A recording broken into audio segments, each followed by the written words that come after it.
So one of the things I think it's really important to remember, and I always give recognition and respect to the people who help to nurture my dreams, okay?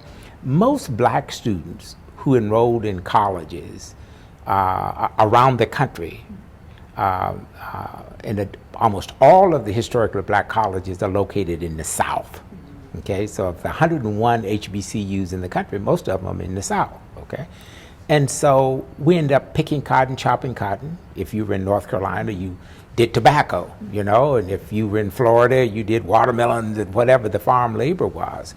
And so many of us entered college not particularly well prepared for collegiate success, but we had these faculty members who believed in us and who would not accept any excuse for us not excelling, okay?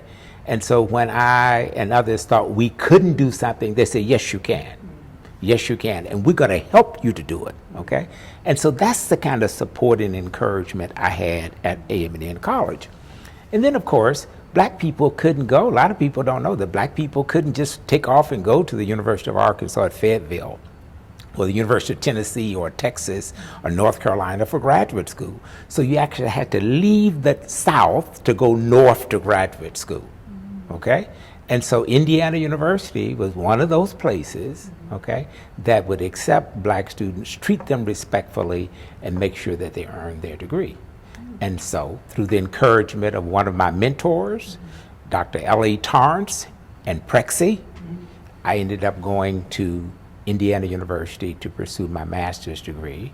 And my wife did her master's degree in mathematics there. So we were there in the 70s, and then went off to New York, okay, to this Columbia University, worked at the City University of New York. And so I just had this encouragement from people, you know, of all ethnicities and genders and everything else. So that was really, really important.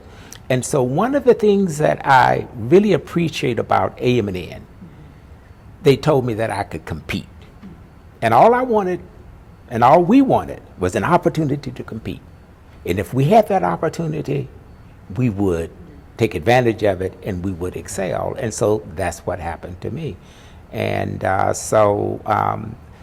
started my career here as Ombudsman for Student Affairs, then went off to Indiana University, then on to the City University of New York, where I worked at Lehman College as a lecturer and an instructor in the School of Education, while pursuing a doctorate at Columbia University under the sponsorship of the Ford Foundation. And from there, I just moved all around the country. I was dean at one of Indiana University's campuses, left and came back as chancellor. I went to become vice president of a large community college. Came back to Indiana in 1987 as chancellor of that campus in Richmond, Indiana. Stayed there for 7 years, and then went to the University of Michigan at Flint.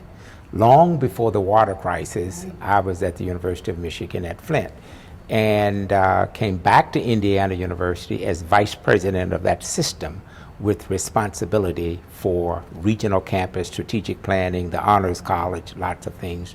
Retired in 2007, and then took a job as chancellor at North Carolina Central University in Durham, North Carolina.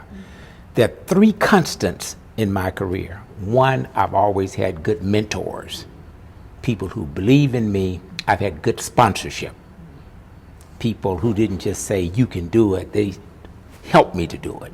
And they spoke up when I wasn't even in the room, okay? And then the third thing that I've always had that people willing to give me a chance, okay? And so I moved 9 times all over the country.